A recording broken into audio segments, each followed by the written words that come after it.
बदगुमानी फैलाकर उसको डैमेज करना चाहते हैं। और वो राइट हमको जो बाबा साहब के संविधान के जरिए मिला हुआ है कि जो तहफ़्फ़ुज़ का हमको राइट है, वो राइट को हम आगे बढ़ाना चाहते हैं। दूसरा सिंबल है मौलाना अबुल कलाम आज़ाद, जो इस मुल्क के पहले शिक्षा मंत्री रह चुके हैं। हमारी तालीमी पसमानदगी को देखते हुए हाईकोर्ट ने 5% रिजर्वेशन हमको दे दिया, लेकिन बावजूद उसके जिस मुल्क की एजुकेशन पॉलिसी बनाने वाला एक मुसलमान था, जिस मुल्क के IIT IIM की नींव डालने वाला एक मुसलमान था, आज उस नेता के, उस मौलाना आज़ाद के पीढ़ी को ही, उसके वारिसों को ही आप अगर तालीम से महरूम कर रहे हो, तो ये सिंबल के तौर पे हमने ये तस्वीरें यूज़ की है। वरना वंचित बहुजन आघाड़ी का जो बहुजन शब्द है, वो बहुजनों के लिए एक बहुत बड़ा आदर का स्थान रखने वाले छत्रपति शिवाजी महाराज, ये पूरे महाराष्ट्र के सभी धर्म जाति के लिए बड़ा असलेला कार्यकर्ता, पदाधिकारी, नेता हा वंचित बहुजन आघाडीकडे आकृष्ट होतोय। अनेकांचे प्रवेश याच सभागृहामध्ये आपण कव्हर केलेले आहेत आणि आज हा पुन्हा एक त्याच साखळीतला प्रवेश आहे। काँग्रेस, राष्ट्रवादी आणि शिवसेनेचं सरकार सत्तेत येऊन 2.5 वर्ष होत आलेले आहेत आणि आजपर्यंत यांनी दिलेल्या आश्वासनांची पूर्तता तर केलीच नाही। मात्र नव्याने जे लोक स्वतःच्या घामाच्या, मेहनतीच्या, रक्ताच्या पैशाने पोट भरतात, त्यांच्याही पोटावर पाय देण्याचं काम सातत्याने विविध निर्बंध लादून कोरोनाच्या आडून केले जात आहेत। या सगळ्याचा परिणाम असा होत आहे की ज्या समाज घटकांनी, ज्या समूहांनी या पक्षावर विश्वास ठेवून यांचं काम केलं, यांना मतं दिली, आता त्यांना वस्तुस्थिती कळालेली आहे आणि ते सगळे समाज समूह, ते घटक त्यांच्यापासून तुटत चाललेले आहेत।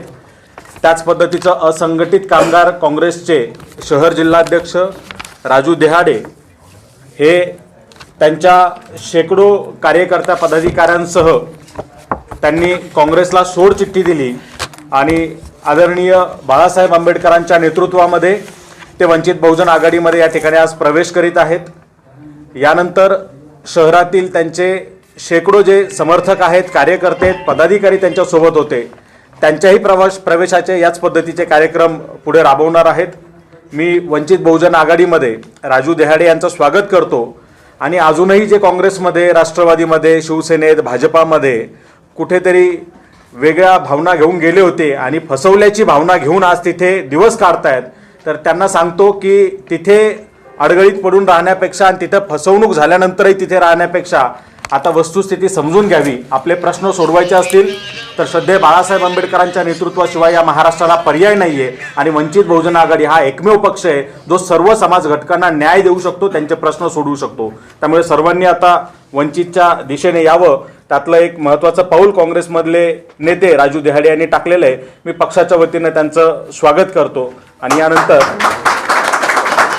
राजू देहाडे यांना विनंती करतो की त्यांनी आपलं मनोगत या ठिकाणी व्यक्त करावं।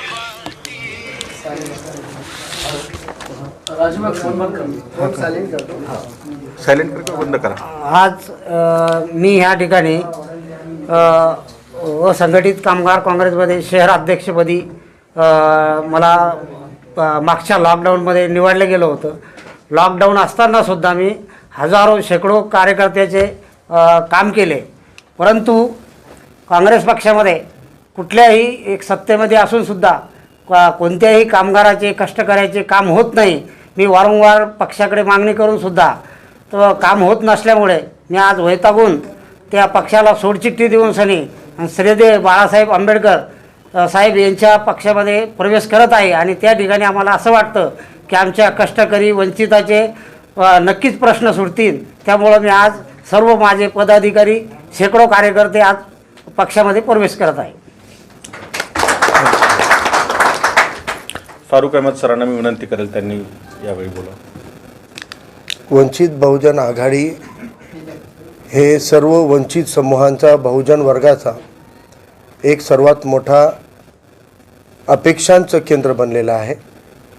म्हणून सर्वसामान्य वंचित घटक, वंचित समूह, समाज हे वंचित बहुजन आघाडीसोबत जोडतच आहेत, परंतु इतर पक्षामध्ये जाणीवा जिवंत असलेले जितके कार्यकर्ते आहेत, पदाधिकारी आहेत, नेते आहेत, त्यांच्या जाणीवा त्यांना तिथं राहू देत नाही आहेत। राजू देवाडे साहेबांचं काम संबंध औरंगाबाद शहरानं पाहिलेलं आहे। लॉकडाऊनमध्ये कष्टकरी कामगार, असंघटित कामगारांसाठी ते लढत होते, झटत होते, त्यांना मदत पोहोचवण्याची सर्वोपरी प्रयत्न त्यांनी केलेले आहे। त्यांच्या कार्यकर्तृत्वाचा एक मोठा अहवाल इथं बनलेला आहे, जे एक फक्त लॉकडाऊनमध्ये केलेल्या कामाचा अहवाल आहे. आणि इतकी तळमळ असलेला एक कार्यकर्ता जेव्हा जीव लावून काम करतो कामगारांसाठी, आणि सत्तेमध्ये जे सरकार आहे त्या सरकारकडून न्याय मागतो, पण सत्ता असूनही आपण न्याय मिळवून देत नाही, म्हणून एक काहीतरी गिल्टी फील त्यांना, आपणच गुन्हेगार आहोत की काय अशी जाणीव त्यांना होत होती. म्हणून त्या जाणीवेतून मुक्त होण्यासाठी संघर्षाचा मार्ग म्हणून आपल्याला माहीत आहे की लॉकडाऊनमुळे वैतागलेल्या सर्वसामान्य असंघटित कामगार कष्टकऱ्यांना, मग चहाच्या टपऱ्या असो, हॉटेल असोत, पानटपऱ्या असोत, छोटे मोठे खिचडी भज्जे तारी बिर्याणीच्या हॉटेल असोत, या सगळ्यांना आदरणीय बाळासाहेब आंबेडकर एकमेव नेते होते ज्यांनी सांगितलं होतं आता लॉकडाऊन तोडा, आपापला रोजगार चालू करा, आपापल्या कष्टानं आपापल्या परिवाराचं उदरनिर्वाह करा. या पद्धतीचं धाडस दाखवणारा या महाराष्ट्रात, या देशामध्ये कोणताही नेता झालेला नाही. ते फक्त आणि फक्त आदरणीय बाळासाहेब आंबेडकरच एवढं नेतृत्व त्यांनी केलेलं आहे. सत्तेमध्ये असून न्याय मिळवून देऊ शकत नाही, परंतु बाळासाहेब संघर्षाच्या माध्यमातून का होईना असंघटित कामगारांना न्याय मिळवून देत आहेत. या जाणीवेपोटी आज राजू देहाडे साहेबांनी वंचितमध्ये प्रवेश केलेला आहे. वंचित बहुजन आघाडीच्या औरंगाबाद जिल्हा, महानगर, शहर व सर्व आघाड्यांच्या वतीने मी त्यांचं स्वागत करतो. आणि मला खात्री आहे की वंचित बहुजन आघाडीमध्ये इतकं कर्तृत्ववान असलेल्या कार्यकर्त्याला नक्की वाव मिळेल. त्यांना पक्षही आणि आदरणीय बाळासाहेब जे जबाबदारी त्यांच्या खांद्यावर टाकतील त्या जबाबदारीला ते सक्षमपणे पेलतील. आणि सरकारला या निमित्तानं आम्ही सांगू इच्छितो की आता आम्ही असंघटित कामगारांवर, कष्टकऱ्यांवर, रिक्षाचालकांवर, गाडेवाल्यांवर, फेरीवाल्यांवर, हॉकर्सवर कसलाही अन्याय सहन करणार नाही. तुमचे निर्बंध, तुमचा कोरोना, तुमचं कोविड हे तुमच्या AC कॅबिनपर्यंत मर्यादित ठेवा. कष्टकरी कामगार रिक्षा चालकांना जर अडीअडचणी आणण्याचं काम तुमच्या निर्बंधांना होत असेल तर तुमचे निर्बंध आणि तुमचे कायदे मोडण्याचं काम वंचित बहुजन आघाडी आणि कामगार संघटना करणार आहे. पूर्ण येणाऱ्या पिढीचं सत्यानाश करायचं काम कोरोनाच्या आडमध्ये या सरकारांनी केलेलं आहे. मग राज्याची सरकार असो की केंद्रातली सरकार असो, 3-3 वर्ष कोरोनाच्या आडमध्ये तुम्ही शाळा आणि महाविद्यालय बंद करता. आजपर्यंत कोणत्या शाळेमध्ये, कोणत्या वर्गामध्ये काही तक्रार नसताना आणि मागं गेल्या 4 महिन्यापासून टप्प्याटप्प्यानं शाळा आता कुठं पूर्वपदावर येत होत्या आणि अजून तुम्ही बंद केलेल्या आहेत. येणाऱ्या पिढीचं भवितव्य बर्बाद केलं. आजच्या पिढीचे तर केलं. आजच्या कष्टकरी कामगार, रिक्षाचालक, छोटे मोठे मजूर, शेतकरी यांचं सत्यानाश कोरोनाच्या आडमध्ये केलं. पण पुढच्या ज्या पिढी घडणार होत्या, श्रीमंताचं काय, होम ट्युशन चालू आहेत. श्रीमंतांच्या घरामध्ये होम ट्युशन चालू आहेत. शिक्षक लावून घरी बोलवून ते आपल्या मुलांना शिकवत आहेत. पण गोरगरिबांनी काय करायचं, बहुजन समाजानं काय करायचं, तळागाळातल्या छोट्या छोट्या वर्गांनी काय करायचं, त्यांच्या घरामध्ये ते होम ट्युशन लावू शकत नाही. यांच्या मुलांचं पुढं काय होणार आहे. म्हणून सरकारला आम्हाला सांगायचं आहे की कोरोनाच्या 2020मध्ये प्रवेश घेऊन तुम्ही कोरोनाला डिग्री देऊन टाकलेली आहे. 3 वर्षाचा अभ्यासक्रम कोरोनाचाच पूर्ण झाला, परंतु विद्यार्थी परीक्षा न देता पास झालेले आहेत, अभ्यास न करता पास झालेले आहेत. आणि सातत्यानं 3 वर्ष म्हणजे 7वीत असलेला मुलगा 3 वर्ष शाळेत न जाता, परीक्षा न देता 10वीत आला. आता 10वीची परीक्षा काय म्हणून देणार आहे तो. त्यामुळे हे सगळ्या पिढ्या बर्बाद करायचं काम होतंय. म्हणून जिल्हा प्रशासनाला, माननीय जिल्हाधिकाऱ्यांना आम्ही इथं सूचना देऊ इच्छितो, निर्देश देऊ इच्छितो आणि जनतेचा आदेश देऊ इच्छितो की आपण या सरकारमधले प्रशासन आहात. राजकारण्यांना आम्ही सांगू इच्छितो की तुम्ही इथले चालक आहात, मालक नाही. पालक आहात, मालक नाही. तुम्ही पालकमंत्र्यांनी, मुख्यमंत्र्यांनी हे समजून घ्यायला पाहिजे की तुम्ही या देशाचे, या जिल्ह्याचे, या राज्याचे मालक नाही आहात. तुम्ही पालकमंत्री असू शकता परंतु मालकमंत्री नाहीत. आणि जे जिल्हाधिकारी आहेत, जे आयुक्त आहेत, महानगरपालिकेचे आयुक्त असो, पोलिसांचे आयुक्त असो की कलेक्टर साहेब असो, त्यांनाही सांगू इच्छितो की आपल्या नियमाचं आम्ही आता सहन करणार नाही. तुमचे निर्बंध आम्ही सहन करणार नाही. जोपर्यंत कष्टकरी कामगारांना न्याय मिळणार नाही, रस्त्यावर उतरून ही लढाई आम्ही लढणार आहोत. आमचे असंघटित कामगारामधलं जे राजू ससाणे साहेबांचं जे काम होतं त्या कामाला खूप बळ राजू देहाडे साहेबांमुळे मिळणार आहे. आणि आम्हाला खात्री आहे की असंघटित कामगारांना जर या निर्बंधामुळे अडचण येत असेल तर रस्त्यावर उतरून लढण्याची ताकद आज फक्त आणि फक्त वंचित बहुजन आघाडीमध्ये आहे आणि आम्ही ते लढाई लढणार आहोत. त्यामुळं आपल्या सगळ्यांच्या समक्ष आम्ही आधी यांचं स्वागत करून घेतो. यांच्यासोबत वंचित बहुजन आघाडीमध्ये ज्या पद्धतीनं असंघटित कामगार व कर्मचारी काँग्रेस औरंगाबाद शहर जिल्ह्याचे नेते अध्यक्ष राजू महादू देहाडे यांचा आज प्रवेश होतोय. त्याचबरोबर त्यांच्यासोबत सातत्यानं काम करणारे वेगवेगळ्या आघाडी आणि वेगवेगळ्या संघटनाचे जे पुढारी आहेत, मी तेवढ्यांचेच नावं घेतो. बाकी तर सगळेजण खूप लोक आहेत. 200-300 कामगारांचा प्रवेश होतोय. परंतु आम्ही आता ते बंदीचं थोडंसं आम्ही म्हणलं की थोडं एक आयडियल पद्धतीनं आपण करूया. आज आम्ही प्रवेश घेतला. येत्या 2 आठवड्यामध्ये सरकारला चॅलेंज आहे, तुमचे निर्बंध फिरबंध गुंडाळून ठेवा. कारण 2 आठवड्यामध्ये याच औरंगाबादमध्ये शेकडो कार्यकर्त्यांचा मेळावा राजू देहाळे आणि ससानेंच्या नेतृत्वाखाली औरंगाबादमध्ये होणार आहे. यांच्यासोबत प्रवेश करत असलेले दुसरे आमचे सहकारी आहेत अहमद खान, जे संघटित कामगार कर्मचारी संघटनेचे उपाध्यक्ष होते, महानगरचे उपाध्यक्ष होते. तिसरे सहकारी अशोक सुरडकरजी, जे रिक्षा समन्वयक होते. रिक्षा संघटनेचं काम त्यांच्या समन्वयातून चालत होतं. ते मागा शहर उपाध्यक्षही आहेत. ते शेख अमजद भाई आहेत, तेही रिक्षा समन्वयक आहेत. शेख जहीर भाई आहेत, तेही शहराचे कार्याध्यक्ष म्हणून ते काम करत होते. सचिन हनवती जी आहेत, त्यांचंही मध्य विधानसभेचं जबाबदारी त्यांच्याकडे होती असंघटित कामगाराची. दिलीप वाघ साहेब आहेत, त्यांच्याकडं या संघटनेच्या सोशल मीडियाची जबाबदारी होती समन्वयक म्हणून. नारायण खानसोडे जी आहेत, ते रिक्षा समन्वयक म्हणून काम करत आहेत. वैभव जोगदंडे हे चेतनानगर वार्डाचे अध्यक्ष आहेत. विकास बिल्लाजी आहेत, हे नवजीवन कॉलनीचे वार्ड अध्यक्ष आहेत. अनिल बनकरजी आहेत, ते बांधकार कामगारांच्या संघटनेचे समन्वयक म्हणून काम पाहत होते. आणि सोमीनाथ रामभाऊ वीर हे काँग्रेस शहर उपाध्यक्ष आहेत औरंगाबाद काँग्रेसचे. आणि या सगळ्यांचं आणि यांच्या सगळ्यांच्या संघटना आणि कार्यकर्त्यांचं आणि राजू देहाडे साहेबांचं एक संघटन आहे बहुजन हिताय रिक्षा चालक मालक संघटना, त्याचे पण हे अध्यक्ष आहेत. तर बहुजन हिताय रिक्षा चालक मालक संघटनेचं विलिनीकरण सुद्धा वंचित बहुजन आघाडीच्या कामगार संघटनेमध्ये आज यांनी जाहीर केलेलं आहे. या सगळ्यांचं स्वागत तुमच्या समक्ष आम्ही इथं करू.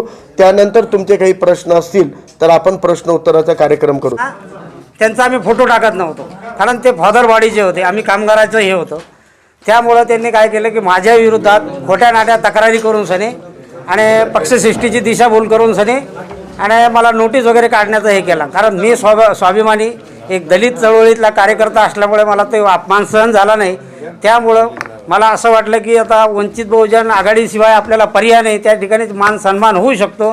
त्यामुळे हा विचार करून सनी मी आज हा प्रवेश केलेला आहे. आपको क्या लगता है कि आपकी जो मांगनी कांग्रेस पार्टी में नहीं हुई वो वंचित बहुजन आघाड़ी में आने के बाद पूरी होगी? ये सब 100% पूरी होगी.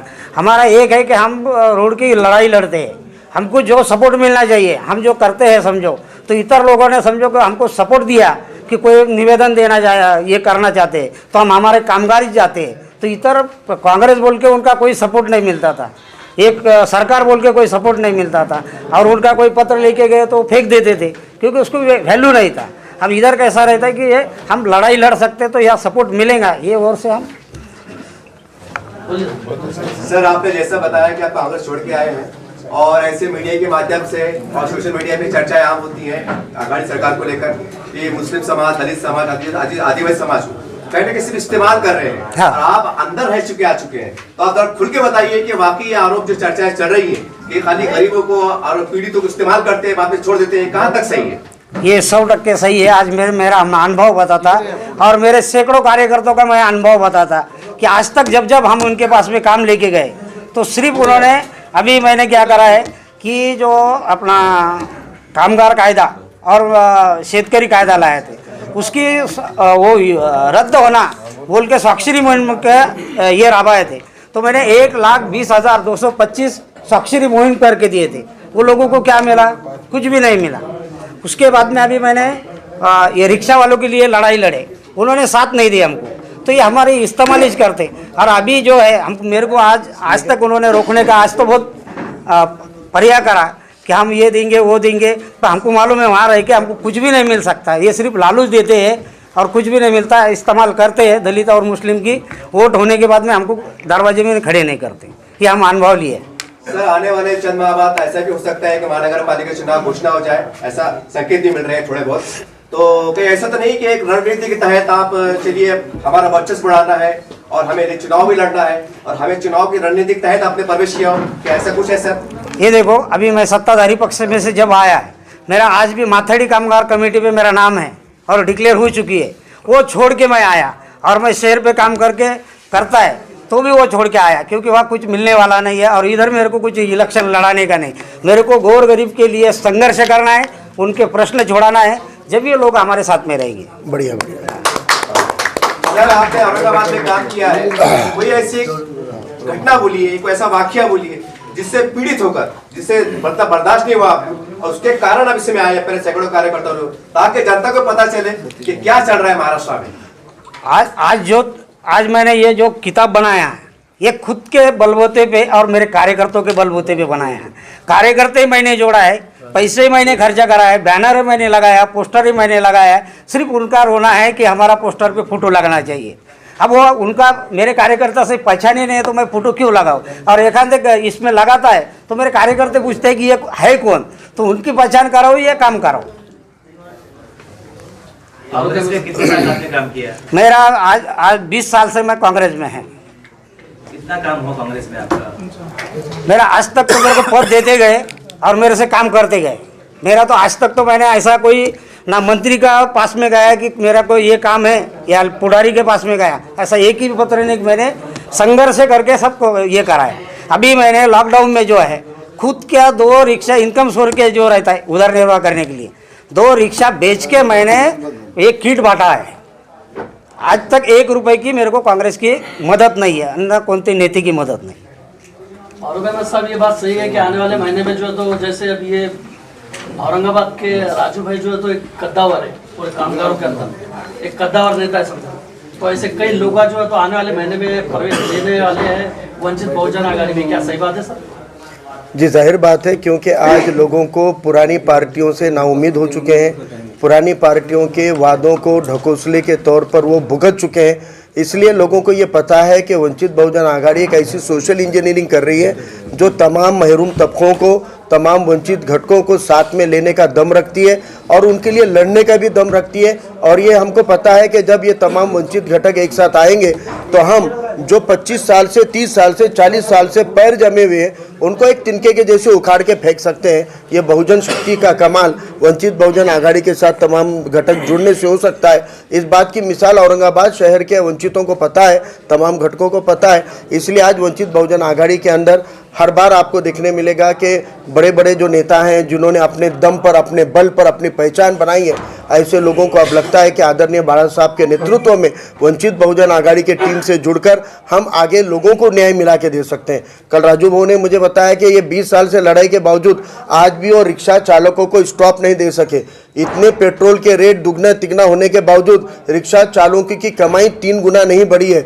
फेरी वालों के लिए इतनी यहाँ की जगह है, महानगर पालिका के भूखंडों के ऊपर ताकतवर लोगों ने कब्जे कर लिए, इमारतें बना ली, ऑफिसा बना लिए, अपनी इमारतें अपने घर बना लिए। लेकिन महानगर पालिका के सड़कों पर आज तक गाड़ी वालों को, फेरी वालों को, सब्जी वालों को, फल वालों को जगह नहीं दी पाई है। हॉकर जोन का सिस्टम अभी इम्प्लीमेंट में नहीं आया है। फेरी वालों के लिए कोई स्वर्ण योजना जो पीएम ने डिक्लेयर तो कर दी लेकिन कागज पर है, किसी को भी 10-10 हज़ार खातों में आने चाहिए थे, वो अभी लोगों को नहीं पहुंचे। ऐसे कई प्रश्न इन्होंने कल मुझे जब मीटिंग में बताए तो मुझे लगा कि वाकई ये गरीबों के लिए दर्द रखने वाला एक हमदर्द गरीबों का नेता आज वंचित से जुड़ रहा है। इस बात की हमको खुशी है। हम पार्टी के तौर पर आदरणीय बाला साहब के नेतृत्व में इनको ये विश्वास दिलाते हैं कि कष्टकरी कामगार, मेहनतकश मजदूरों की किसी भी लड़ाई में रास्तों पे उतर के हर मुमकिन लड़ाई लड़ने का हम लोग इनको भरोसा दिलाते हैं। पार्टी इनके साथ पूरी ताकत से खड़ी रहेगी। हमारी अखिल महाराष्ट्र कामगार कर्मचारी संगठन के जिलाध्यक्ष के तौर पे ससानी साहब यहाँ से पूर्व से ही कार्यरत है और अभी इनके साथ में एक बड़ी ताकत महानगर से जुड़ गई है। तो मुझे उम्मीद है कि आदरणीय बाला साहब इनको एक अच्छा मौका देंगे और कामगार क्षेत्र के कई ऐसे दिग्गज लोग हैं जो औरंगाबाद में काम कर रहे हैं, उन लोगों के साथ भी हमारी मीटिंगों का सिलसिला शुरू है। मुझे उम्मीद है कि ये मीटिंगों का सिलसिला पॉजिटिव रहेगा और आने वाले दिनों में आपको और भी प्रवेश के लिए हम आपको जहमत करेंगे, क्योंकि आपके ज़रिए औरंगाबाद के आवाम को ये हकीकत हमको सामने लाना ज़रूरी है। वंचित बहुजन आघाड़ी और एमआईएम के निकाह का सब इंतजार कर रहे हैं, ये निकाह कब होने वाला है? देखिए, मुझे लगता है कि निकाह और तलाक ये हमारे लिए थोड़े से पाकीज़ा अल्फाज है, इसको हम सियासी दावपेच खेलने वालों के लिए इस्तेमाल न करें। लेकिन गठजोड़ की जो बात है, तो मुझे लगता है कि वंचित बहुजन आघाड़ी ने 2 साल पहले से हम मुसलसल ये बात बता रहे हैं कि अब हम किसी सियासी पार्टी का, जिसका जिक्र आप कर रहे हैं, उससे जुड़ने को लेकर हमारा जो भी एंगल है हमने साफ कर दिया है। बार बार उस सवाल पे आने के बजाय हम ये बात बहुत ताकत से बोल रहे हैं कि हम अब मुसलमानों के साथ, मुस्लिम संगठनों के साथ बड़ी ताकत से जुड़ रहे हैं। और अल्हम्दुलिल्लाह अल्लाह के करम से नारेगांव हो गया, मिसलवाड़ी हो गया, वहाँ के आयोजक हमारे साथ हैं, और अभी शाहीन बाग के कन्वीनर हमारे साथ में जुड़े हुए हैं, और मुस्लिम इत्तेहाद फ्रंट के जावेद अहमद कुरैशी साहब एक बहुत बड़ी शख्सियत है जो कौमी खिदमत, अवामी खिदमत के लिए जानी मानी शख्सियत है। पूरे मराठवाड़ा महाराष्ट्र में लोग उनको जानते हैं, और अल्हम्दुलिल्लाह वो आज हमारे साथ में अगर शाना बशाना खड़े हैं तो अल्लाह की ज़ात से हम उम्मीद करते हैं कि अल्लाह ताला जावेद भाई को और तमाम ये ताकतवर लोगों को इकट्ठा लाए और आवाम को मुस्तकबिल की सियासत के लिए एक अच्छे रहनुमा के तौर पर साबित करें। सर, मैंने आपका 2 प्रोग्राम कवर किया हूँ, नारेगांव का भी और मिसरवाड़ी का, और इस दौरान में मेरे कई हिंदू भाइयों से मेरे मुलाकातें हुई। मैं बहुत खुल के पूछ रहा हूँ, इससे हटके सवाल है। आपके बैनर पे 2 फोटोज हैं, एक बाबा साहब अम्बेडकर साहब की है, मौलाना आजाद की है। कुछ हिंदू भाइयों का कहना था कि भाई शिवाजी महाराज की क्यों नहीं है, क्या हम उनको नहीं चाहते, क्या आप मतलब उसके बारे में क्या कहेंगे? वो फोटो पे कहने के उन्होंने आपत्ति जताई है कि शिवाजी महाराज भी कहीं सभी के लोग चलते थे, तो कहने का उनका कहना था कि हमारी शिवाजी महाराज फोटो क्यों नहीं है, एक तरह का उन्होंने उसको अपमान करार दिया। इसके बारे में आप क्या कहेंगे? बिल्कुल नहीं, शिवाजी महाराज जो हैं वो महाराष्ट्र के लिए आप जानते हैं कि बहुत बड़ी अस्मिता है। और ये जो तथागत गौतम बुद्धा से लेकर ख्वाजा गरीबन नवाज तक जो मसावात की एक तहरीक है, उस तहरीक को अगर आप नज़र में रखेंगे तो जितने भी महामानव कहलाते हैं, इन सभी महामानवों के विचारों का जो निचोड़ है वो पूरा के पूरा निचोड़ हमको संविधान में मिलता है।